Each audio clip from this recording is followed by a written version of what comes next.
You mentioned Roundabout, and next album, Fragile.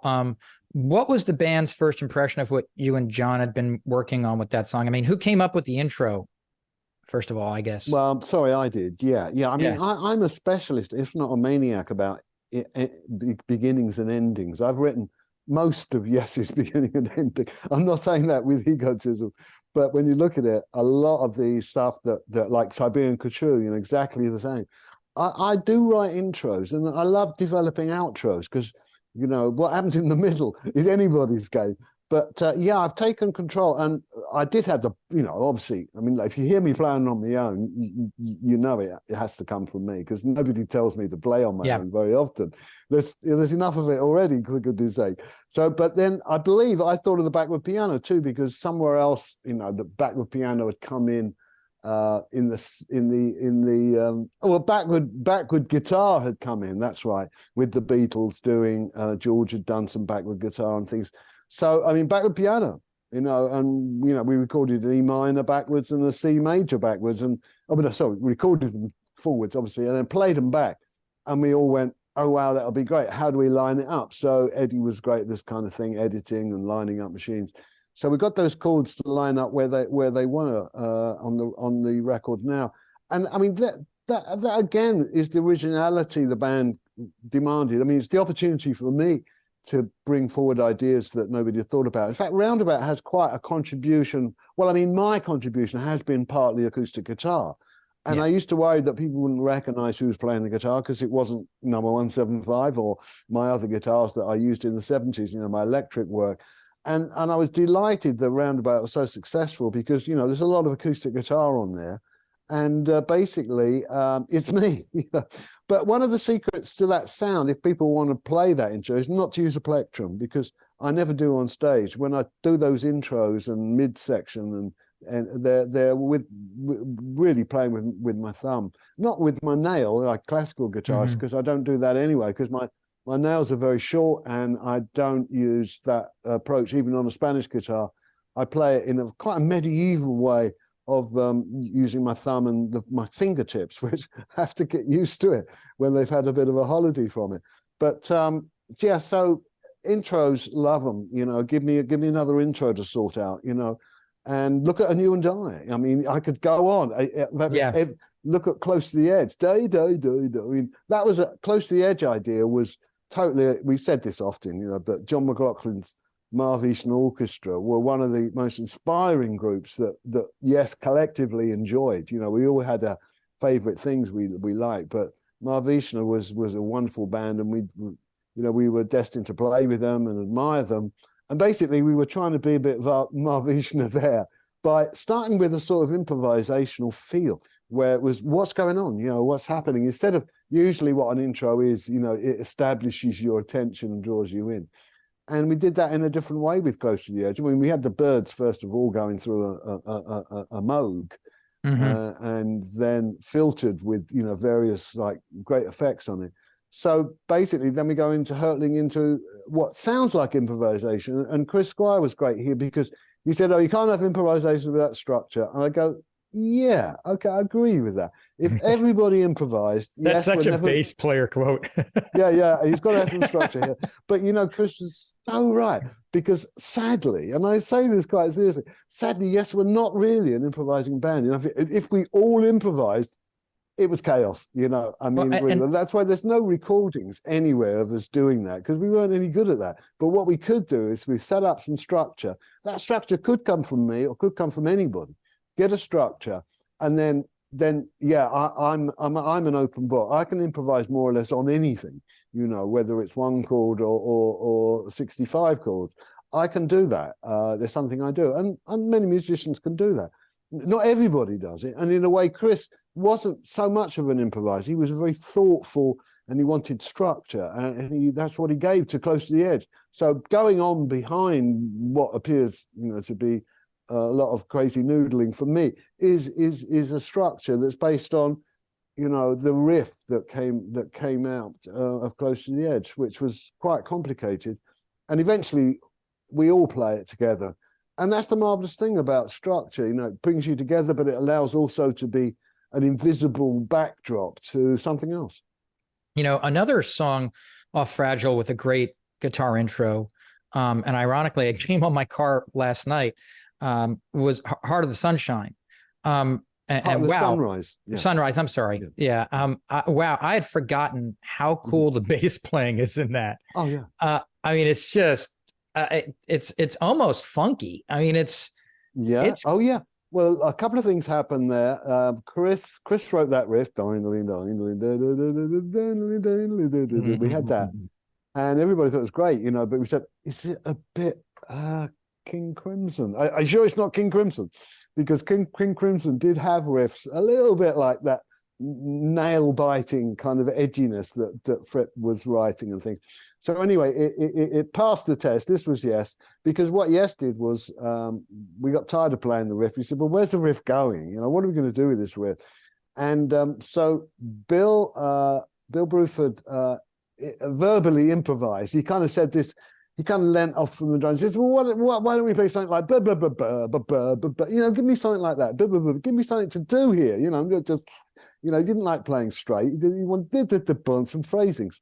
So it's too long ago to be sure, but I think I got together with him and he went, da, da, da, da. Okay, you like that, dude? Da, da, da, bum, ba, bum, ba, bum.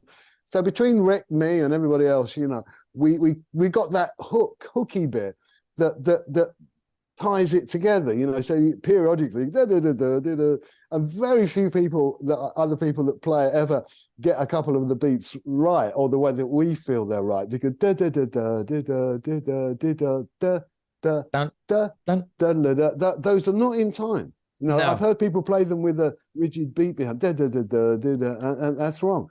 But you have to know that phrase, and the band collectively would learn that phrase. So that was the beautiful thing. You know, I was right. We were all at the same musical potential of the skills and the use of technology, you know, the use of really good sound. I mean, Chris had that Rickenbacker. I mean, I swear by Rickenbackers, not because I want to sound like Chris, because I can't, but it's one of the greatest bass guitars you can have.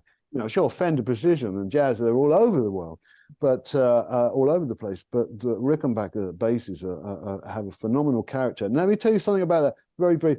When you play them on their own, and you say, "Is this sound? Is this all right?" And yeah, I think it's all right. Boom, boom. And then you put it with other instruments, something really magical happens. And this happened to Chris. You know, he put his Rickenbacker with the other instruments, and it sounded even better than it did, because, you know, on their own, they don't always sound that impressive, but they sound very impressive when they're surrounded by other good sounds. The first 7 Yes albums, and by the way, I asked the same question when I interviewed your prior other bandmate, Steve Hackett, about his time with Genesis. Oh, yeah. Which one of the first 7 Yes albums do you think has aged best in your mind?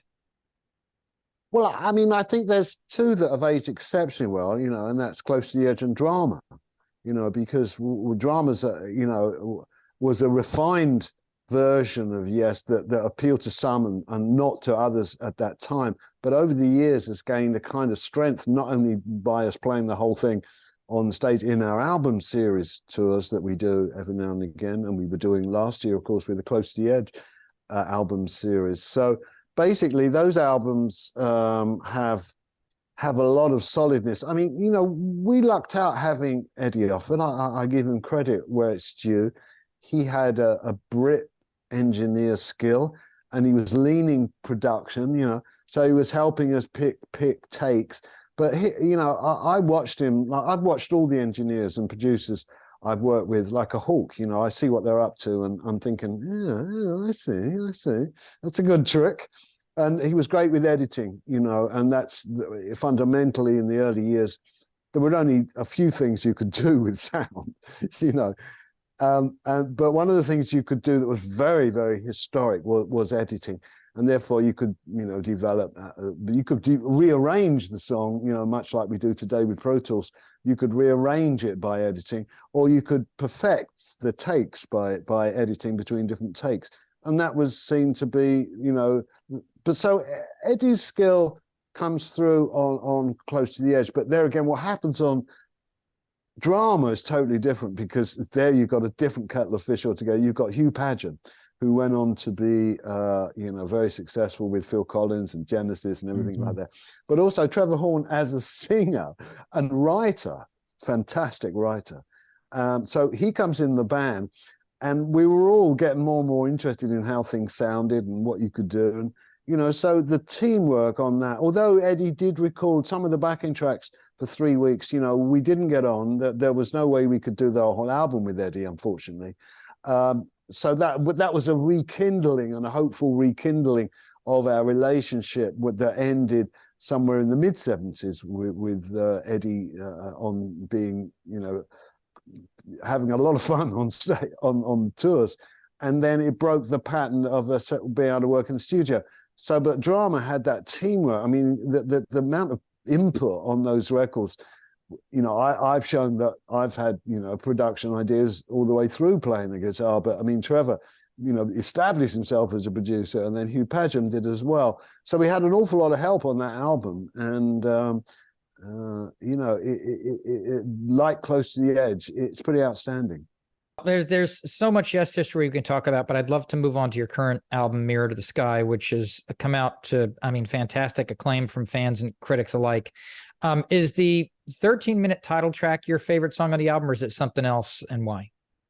I mean, no, I love the song. It has fantastic transitions. No, Mirror to the Sky as a song, yeah, that does represent, you know, it does represent the whole album. It tells you much about the whole album. And the way that the collaboration and the opportunism that has gone on with these last two albums, you know, with Thomas Weber at the label, you know, there's been a kind of beautiful symmetry going on where, you know, we've got tremendous freedom, and we've found ways of working that we never would have envisaged, you know, and particularly with me producing it. But, you know, without other experiences in that, I just put my name forward because I said, you know, having somebody inside means we don't have to kind of explain to this other person who doesn't get it what we're trying to do. You know? So yeah, it's been enjoyable. But that song pretty much, I mean, you know, Circles of Time. You know, I mean, we love the album very much. You know, and particularly Unknown Place. You know, is another track that. So it's been weird. You know, we kind of put out a little more music than we need to each time. Thomas has always felt Yes fans appreciate getting some lengthy pieces, you know, and that's why we get the bonus CD, which isn't really a bonus at all. We worked on those songs as much as we did all the others, and just selected how to present them. So yeah, we're very happy with this relationship we've got with each other and the songs, and then Thomas and Sony. It's been wonderful. And we mentioned this, bringing out the steel for a few songs on this album, All Connected being one of them. When I heard it the first time, to me, it kind of had a little bit of an old school Yes sound to it.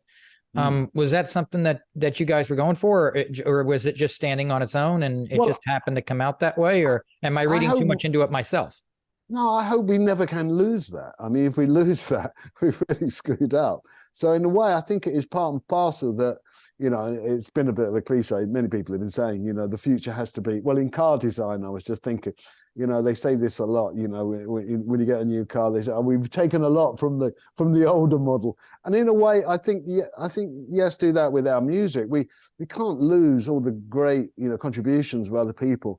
You know, we're doing it now, but their contributions have stylized, it's raised the bar, you know, they were part of the bar raising, you know, personnel who made this band what it is today and what it was then, you know. So, you know, we've had a tremendous career, and, you know, I think everybody who's been part of Yes has been proud to be part of Yes, and that certainly applies to me.